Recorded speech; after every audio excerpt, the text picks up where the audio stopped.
Hello my dear students, good evening. So welcome back to my channel. So here I came up with an wonderful initiative to take you through how to prepare for national and international level mathematics olympiads.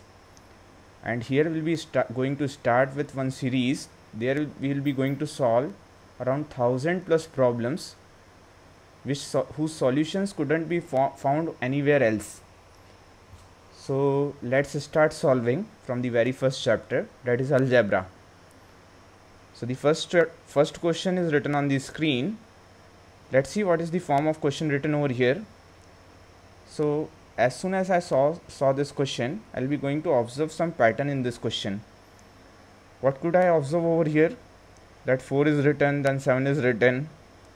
When 6 is written, then 9 is written. Every time plus 2 is written. In each and every bracket plus 2 is written. Okay. Similarly in denominator every time plus 2 is written. In each and every bracket plus 2 is written. Okay. Then I thought of what could be done with this all things written over here. So very first thing I observed that 4 is written, then 7 is written. Okay. That means 3 more than 4 is written after 4. When I saw 6, then I saw 9. So 6 is written and then 9 is written. That means 3 more than 6 is written after 6. Okay, is it like this? Every time same thing? Yeah, it's same thing every time. When 8 is written, then 11 is written. That is 3 more than 8 is written after 8. Okay, when 100 is written, then 103 is written. That means 3 more than 100 is written after 100. Okay, when 5 is written, then 8 is written. That is 3 more than 5 is written after 8. 3 more than 5 is written after 5. When 7 is written, then 10 is written. That is 3 more than 7 is written after 7. Okay. 9 and 12. That is 3 more than 9 after 9. That means every number which is written after the previous number is 3 more than the previous number. Okay. 3 more than the previous number. Here also 8 plus 3 is equal to 11 it would be. Then 100 plus 3 is equal to 103 it would be. Then 5 plus 3 is equal to 8 it would be. Then 7 plus 3 is equal to 10 it would be. Then 9 plus 3 is equal to 12 it would be. Then 99 plus 3 is equal to 102 it would be. Okay. So let's write the general term. General term means which can derive all of these things. Let us suppose the first number written over there was n. N was the first number written over there. So second number would be n plus 3. Okay, great. And finally plus 2 is written. So we would be going to write it like, after means simplifying it, it would be written like n square plus 3n plus 2. Okay.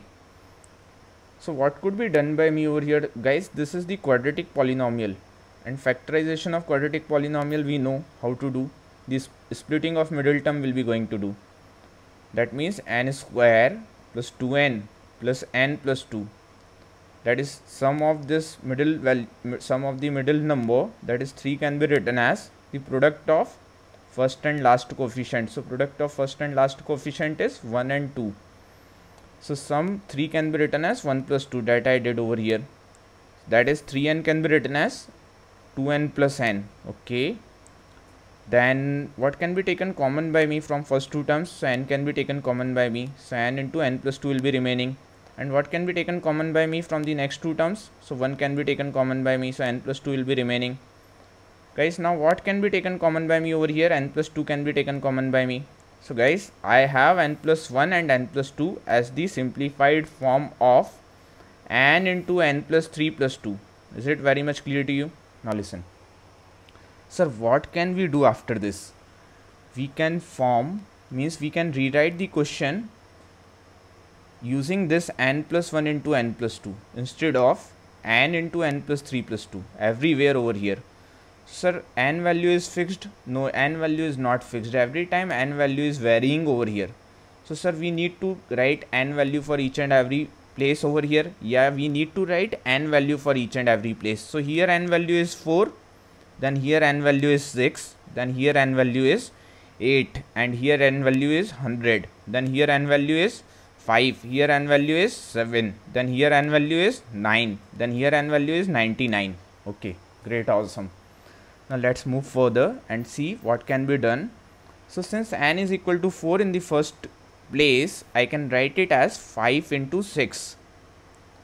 Then in the second place, when I'll be going to talk about when n is equal to 6, then I can write it as 7 into 8. So how we are writing? N plus 1 multiplied by n plus 2. Now when n is equal to 8 at the third place, I can write it as 9 into 10, because n plus 1 into n plus 2. When n is equal to 100 in the numerator portion of the last place, I can write it as 101 multiplied by 102. Am I clear to you? Now guys, let's come in the denominator and see what can be done over here.